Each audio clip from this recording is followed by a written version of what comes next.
21대 국회가 마무리되면서 민주당이 사실상 무슨 여당 같아요. 다 양보를 하고 사실상 국민연금 개혁은 윤석열 대통령이 내세웠던 3대 개혁 가운데 하나인데 그럼에도 불구하고 소득 대체 비율 44%까지 양보를 했는데 이거 안 받겠다는 거거든요.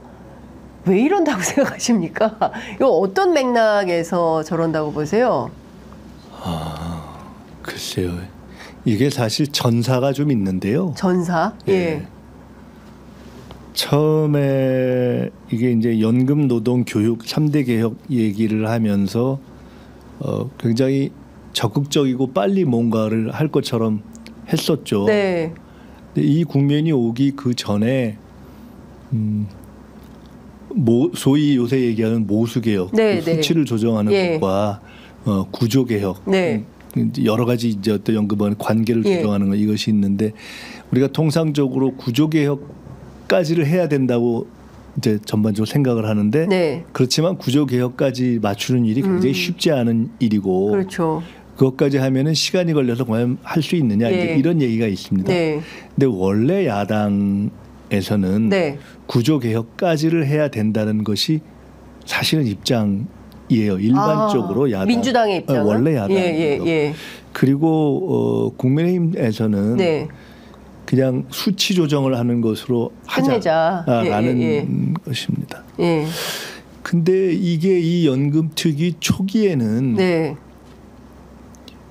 국민의힘 의원들이 그런 수치 조정을 하자는 쪽으로 쭉 분위기가 가는 것처럼 됐어요. 네. 그런데 야당에서 네. 야, 이건 구조 개혁까지 같이 논의하자 이렇게 했습니다. 근데 그렇게 가다가 네. 어느 날 갑자기 예. 그 당시 이제 용산의 수석이던 네. 그 사회 수석이었는데 이번에 아마 국회의원이 되셨을 겁니다. 그쪽에서 사실은 구조개혁이 더 중요하다. 네. 뭐 이렇게 하면서 하루아침에 국민의힘 소속 의원들이 또 입장을 한번 쫙 바꿨습니다. 예. 그러니까 이렇게 쭉 국회에서 연금특위 논의를 이렇게 지켜보고 있으면 네. 사실은 이 사안에 대해서 대통령이 처음에 이것이 중요하다. 빨리 끝내야 한다고 이야기했지만 네.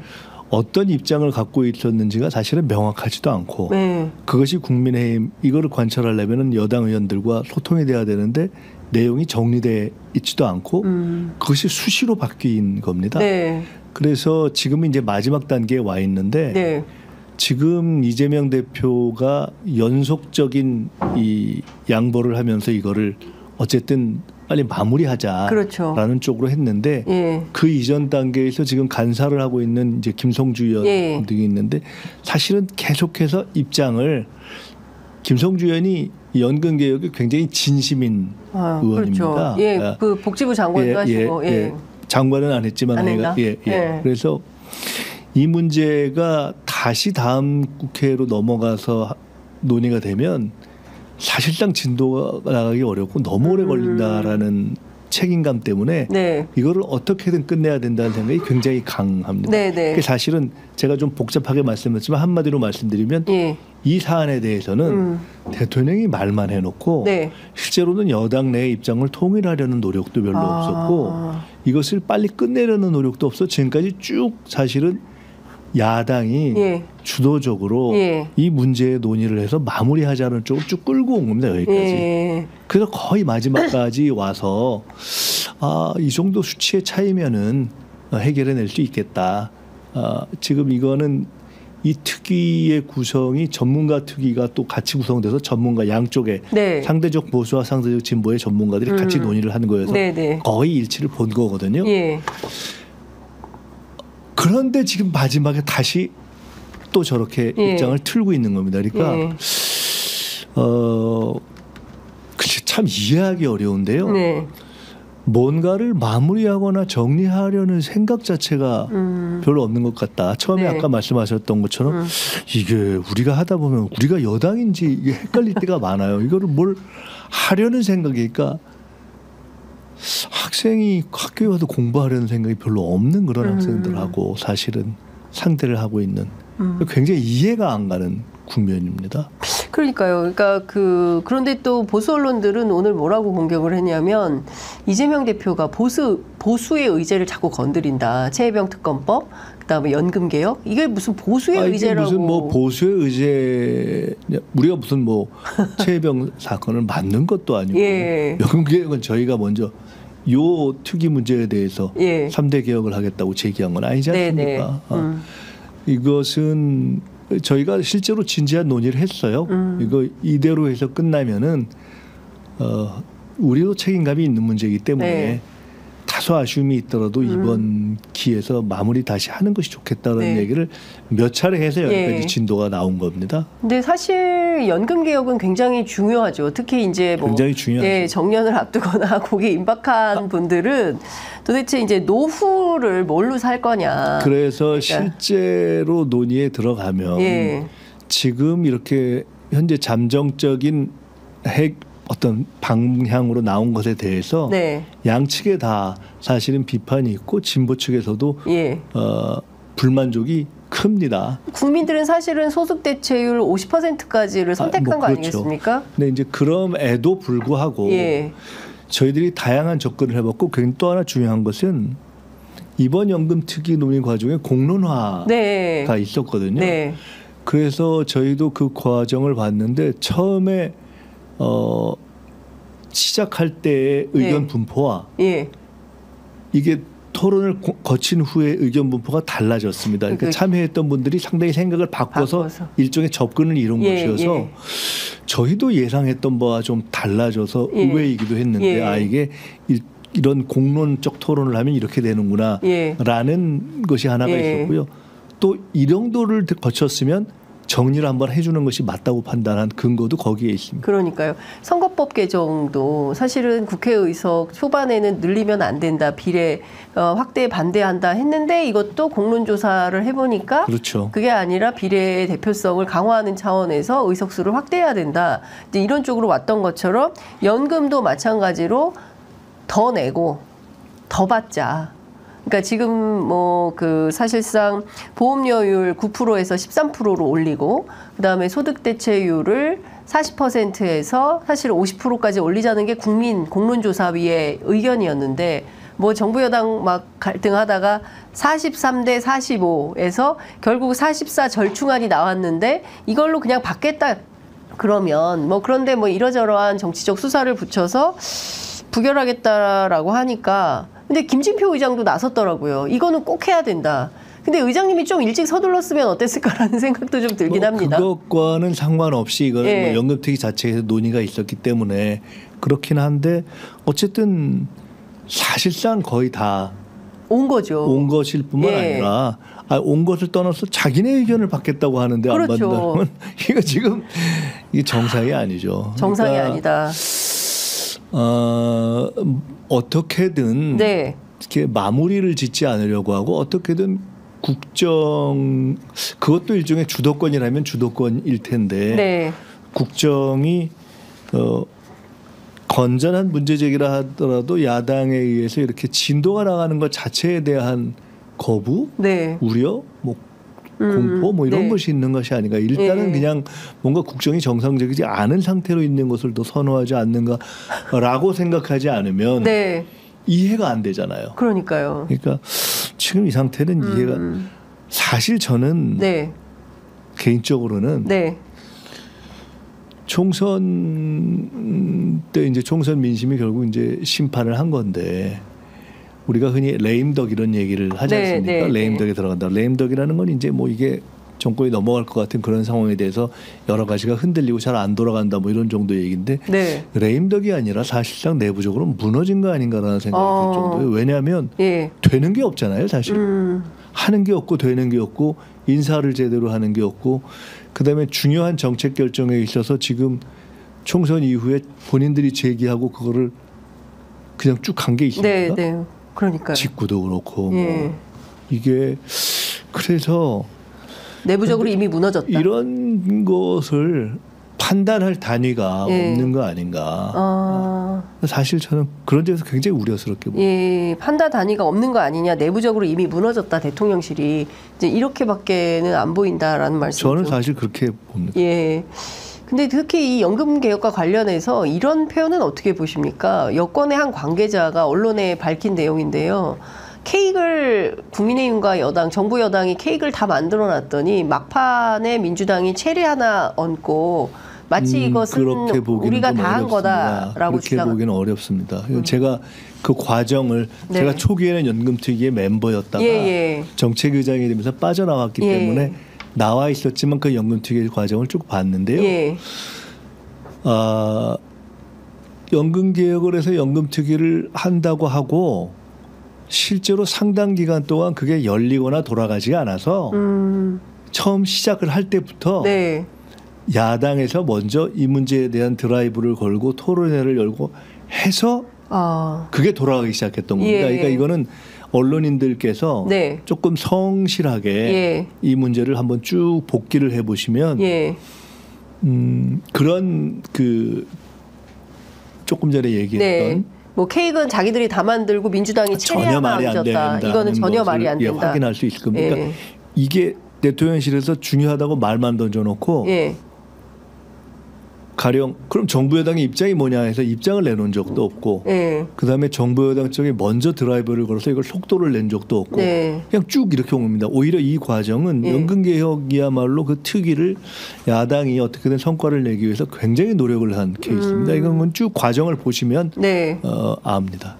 그러면 지금 단계에서 이것도 그 국민의힘의 협조가 없으면 통과되기 이거는 동수특위이기 때문에 그렇게 되어 있습니다. 위원장도 그 국민의힘이고 이것은 거기서 이렇게 마무리를 짓지 않으면 그냥 뭐 직회부를 해서 할 수 있다든가 그런 건 아닌 것으로 저는 알고 있습니다. 야, 그러면은 이렇게 논의해놓고 44%까지 다 해놓고 그냥 없던 일로 돼버리면 22대 국회에서는 연금은 또 어떻게 되는 겁니까?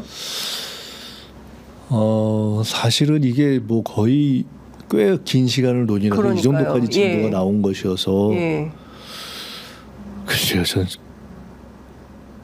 그냥 아무 생각 없이 그냥 이렇게 미루는 거라고 볼 수 있어요. 아니 세상에 의원님 정치가 이런 게 어디가 있습니까? 국민들의 어떤 삶에 어떤 영향을 지대한 영향을 미치는 그런 결정을 국회가 이렇게 또 대통령이 이렇게 자기들이 또 하겠다고 나섰다가 결국 이재명 대표가 44% 받겠다고까지 했는데도 그냥 무용한 것으로 치워버리면 그러니까 이 모든 것의 일의 주도는 대통령이 해야 되고 그게 아니면 안 받겠다 이런 태도로밖에 안 보입니다.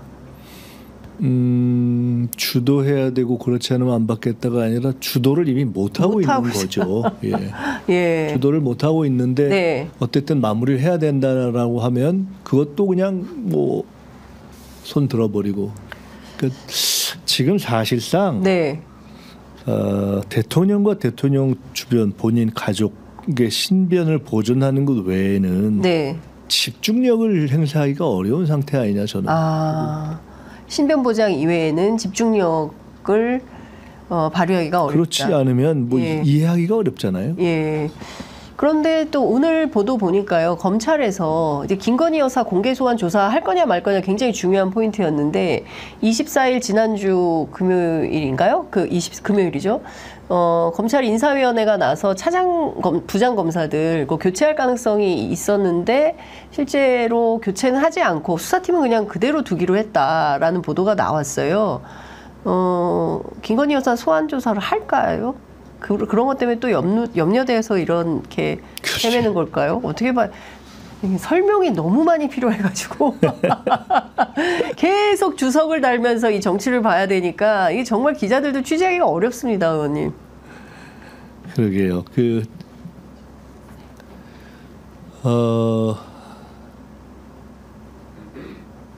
참. 진짜 말이 안 나온다. 말문이 막힌다 수준이 아닌가 싶습니다. 참 답답합니다. 원구성은 어떻게 될 걸로 보이세요? 어제 뭐 2+2 회동은 일단 안 된 것 같던데. 이 문제가 얘기를 들어보니까 자세히 듣지는 않았습니다만은 국민의힘의 원내 지도부가 네. 논의를 하는데 기본적인 한계가 있는 거 아닌가. 이 또한 정말요? 결국은 최종적으로는 이제 용산의 입장이 반영되는 거 아닌가 이런 생각이 드는데 예. 가령 이번에 워크숍을 했습니다마는 결국 이제 이에 대한 전략적 판단은 원내 지도부 원내대표와 이제 원내수석이 할 텐데요. 네. 의원들의 전반적인 판단도 그렇고 이번 원구성에 관련된 어떤 민심이나 당심도 그렇고 네. 시간 끌지 말고 원칙대로 하자 이거 아닙니까? 네. 그리고 원내 지도부도 그럴 생각이라고 보여지는데 네. 큰 틀에서 이미 총선 민심에서 협상의 기본 조건이 만들어졌기 때문에 협상의 기본 조건이라는 건 일단 숫자잖아요. 그렇죠. 사실은 협상이 아무리 뭐 머리를 잘 쓰고 전략을 잘 쓴다고 해도 숫자에서 차이가 나버리면 한계가 있는 거 아닙니까? 네. 최종적으로는 그리고 우리가 논의가 안 됐을 때 국회법에 따라서 할 수 있는 근거도 있고 네. 현재 이제 우리가 새로 국회의장을 뽑고 진행을 했을 때 그냥 마냥 지연시킬 수 있는 그런 상황도 아니고 네. 하기 때문에 결론적으로는 의석수에 따라서 중요한 어떤 상임위를 배분하면서 네, 네. 지금 우리는 민주당에서 중요하다고 생각하는 결정적인 예를 들어 법사위라든가 운영 이런 부분에 대해서는 반드시 네. 우리가 고수를 해야 되는 생각을 가지고 있기 때문에 예. 저는 그것에 변수가 생길 가능성이 거의 없다고 봅니다. 사실 제 개인적인 예측은 그렇게 되면 국민의힘에서 네. 선택할 수 있는 것은 그런 선상에서 의석비에 따른 상임위를 나눈 것으로 결국 최종 정리를 할 것이냐 네. 아니면 그것이 안 된 상태에서 그냥 합의하지 않고 네. 그렇게 되면은 상임위 전체가 이 민주당이 위원장을 할 네, 수밖에 네. 없는 그러한 그렇죠. 불가피한 국면이 있었던 적도 있지 않습니까? 예. 근데 국민의힘의 상식적인 흐름으로 보면은 네. 여러 가지 어떤 협상의 지형으로 보면은 저는 결국은 현재 총선 민심에서 규정한 그러한 예를 들어 법사위 운영위 등을 민주당이 갖는 조건 하에서 의석비에 따라서 상임위를 나누는 것으로 결국은 갈 수밖에 없을 것이라고 보고 국민의힘도 그럴 거라고 보는데 네. 딱 하나 변수는 네. 지금 우리가 이해 못하는 여러 가지 상황 네, 네. 속에서 용산에서 이해 못하는 상황 판단을 해서 야 차라리 그냥 일방적으로 네. 국회를 민주당이 주도해서 우리가 막 밀려서 아무런 협의가 안 되는 것처럼 그냥 만들어라. 당해버려라 라고 하는 어떤 미션이. 전략적인 예. 판단 예. 그런 것이 하나 변수가 있지 않으면 있지 않을까. 정상적이지 않은 상태라면은 야. 그런 뭐 그러니까 저 이것도 그냥 예, 하나의 예. 뭐 판단이 상상인데 예. 아, 그런 생각을 해보고 왜냐하면 이게 전체적인 것이 너무 이렇게 명확하기 때문에 지형도 명확하고 또 우리의 입장도 명확해서 게다가 뭐 이번에는 시간을 끌 생각도 없고 또 그렇게 안 될 가능성이 훨씬 높고 하기 때문에 네. 그러면 뭐 비교적 명확하잖아요. 그러네요. 딱 의석비에 따라서 나뉘고 중요한 상임위는 민주당이 갖게 되고 뭐 이렇게 되면서 최종 정리를 하게 되는 것인데 네. 그 말씀처럼 그렇게 정리가 안 되는 딱 하나의 상황이 남는다면 그런 상황 아닐까 모르겠습니다. 이 외에도 뭐 협상이라는 거는 변수가 많으니까 네. 어떻게 될지는 알 수 없지만 갑자기 노무현 전 대통령 말씀이 생각나네요. 이쯤 되면 막가자는 거 아닙니까? 라는 생각이 좀 듭니다.